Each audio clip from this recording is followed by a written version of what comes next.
Hello and welcome to Chris's Retro Corner. I'm Chris, this is my Retro Corner, and this is what came in the post the other day. So let's have a look at what's in here.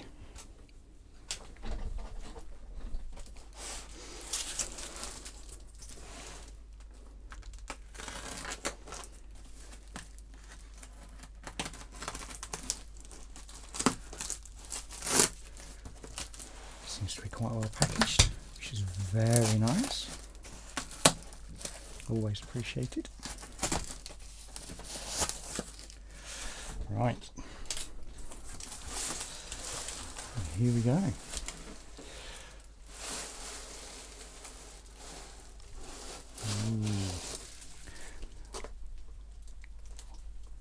Bet a fair few of you know what that is. So,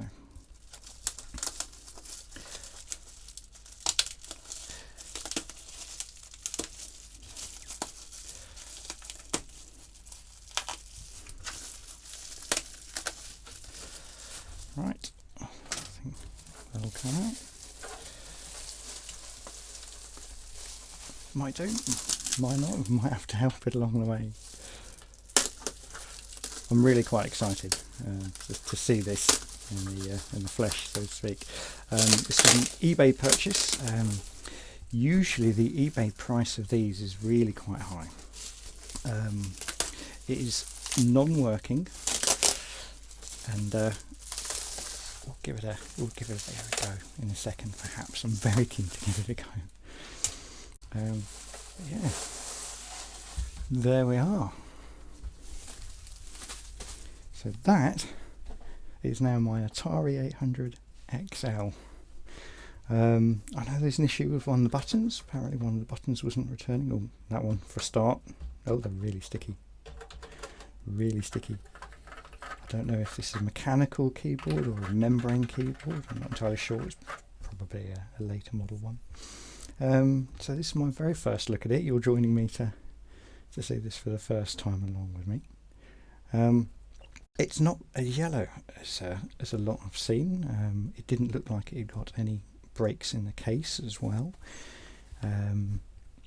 Let's give it a quick shake, because I completely forgot to just try this. Let's see if we can hear anything rattle.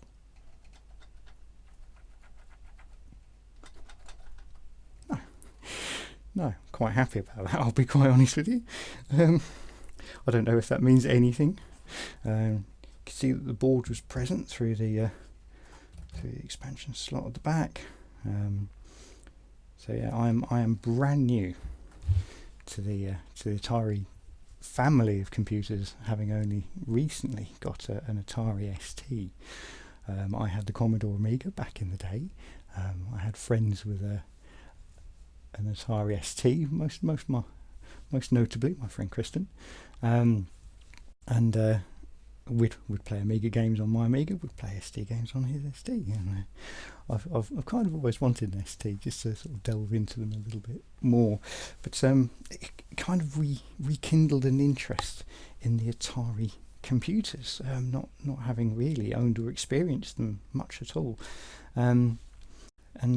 Yeah, the story behind this, the first time I remember seeing one of these, we've got friends of my family, so that's Julie and Alan Hancock, and their children, Steve, Andy, Fiona and Matt. Now I went to school with Fiona, sort of the last year of primary school, and perhaps the first 2 years of high school before they moved back to Devon, where they came from. I don't even think, I can't quite remember. I think Matt was either on the way or just born, so he was the youngest member of the family there. I think the Atari 800 that they had kind of belonged to Andy, really, and that's where I remember it from. So first time I remember seeing one of these in the flesh was in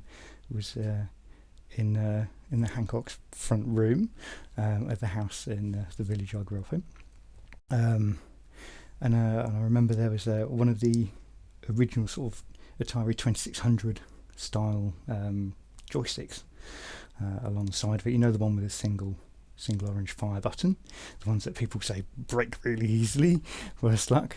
And I think I remember seeing probably Pole Position, I'm sure it was a driving game, on a cartridge, and I was like, wow, it's a computer and that, but it's got a cartridge in it. I hadn't had any experience of cartridges on microcomputers at that time. I'd got a Commodore VIC-20. It had tapes, so I kind of figured everything just ran tapes. I didn't know any other, didn't know any different. And yeah, there was a cartridge in this slot here, and I was like, oh wow, that's pretty amazing. I'm pretty sure it was Pole Position.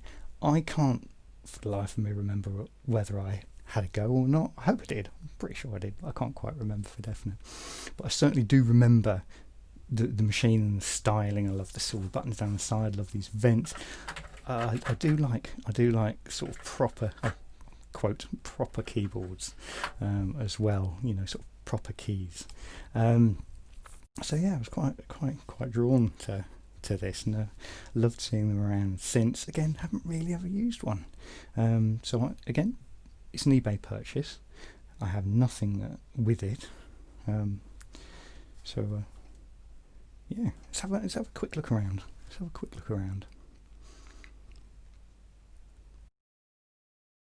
It's a bit dirty. But otherwise, it does appear to be complete and intact. Very dirty underneath, in fact. So have a quick look. The port's proper on the back, and then just a quick look across the front as well. So it does appear to be intact. I know a lot of these get smashed up around the vents, so I consider myself quite lucky being able to get one of these that didn't have any of that damage on the vents. And like I said earlier, not particularly yellow either. So yeah, happily I have a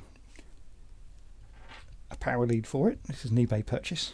It's literally runs off a USB cable. So I believe 3 of the pins are soldered together for the positive, another 3 for the negative. I don't think there's a ground on there or anything. And it all runs off a USB adapter. So I think this is a 2.4 amp old Samsung one. So I'm really keen on firing this up. I was contemplating opening it up and having a look inside first. I can't help myself. I think we're going to try turning it on and see what happens. So for video, I've got my trusty retro computer shack there. Shout out to them. They make some absolutely fantastic cables. Great advocate of them. I possibly could make them up myself, but the chap Ian Preddy who runs Retro Computer Shack really does know what he's doing, and has helped before in fixing video signal issues that I've had. So highly recommend. Look out for a link in the description, and I'll pop a link up to the eBay purchase for that as well if you're interested. Original power supplies for these again probably suffer from capacitor issues, probably go bad from time to time. There's a lot of worry sort of around sort of feeding your retro computer an over voltage, which does tend to kill chips. So yeah, hopefully as simple as it looks, hopefully the combination of that supply and the power lead works. So done a little bit of looking at. This is my Commodore 64. In fact, this is my 64 plus 4 and VIC-20 cable. Fortunately, we'll use the same video out. Did some looking about online. Saw a comment that led me to believe that there was a compatibility between these and the 64 pin out. Mine's only a 5 pin. 5-pin variety, and it does seem that they are compatible.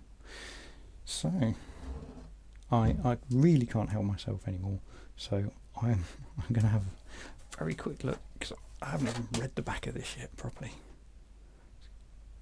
I'll take this off camera and have a proper look in a second or two. But that says monitor. I'm pretty sure it does. Pretty sure that says monitor. So yeah, we will pop that in there. So that's that one. Cool. New leads, light new leads. We are going to need to find somewhere to plug this in. I think I've got an extension lead here, handy, because it's not going to reach. It's only a metre by the looks of things, which is fine. It's not a problem. So we'll pop those together. Note this is actually a metal cable. It's actually quite nice. It's nicely sort of braided.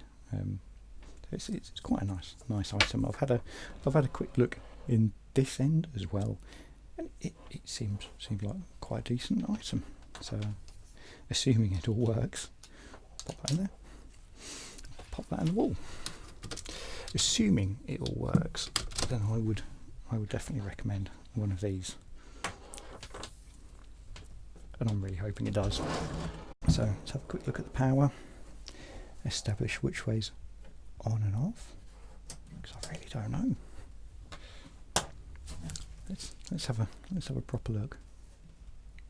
That looks like off. That looks like on.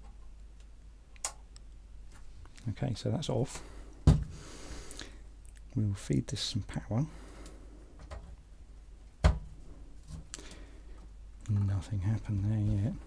I don't know if it's a good or a bad sign. And yeah.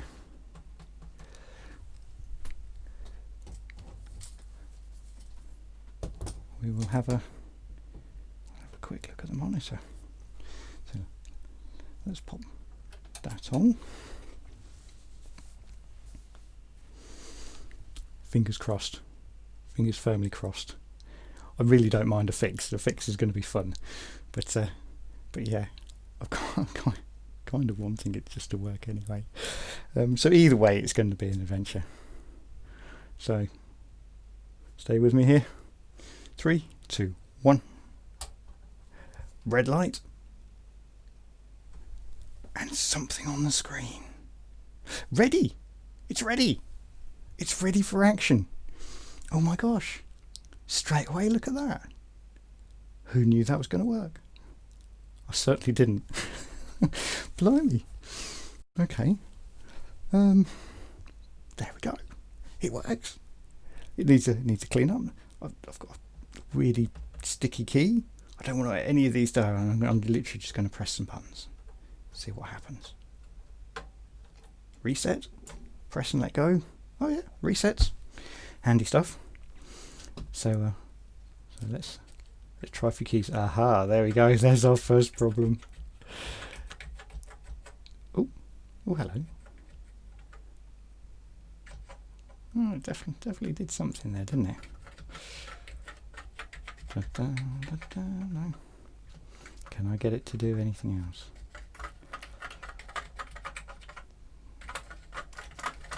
No? Never know.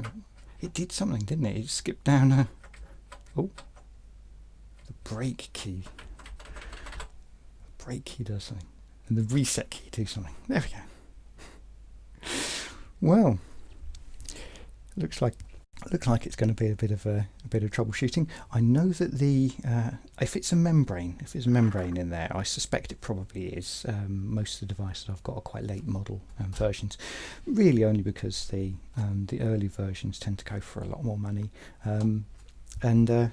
Yeah, if I'm going to buy something that I don't know whether it's working or not, take a punt on it.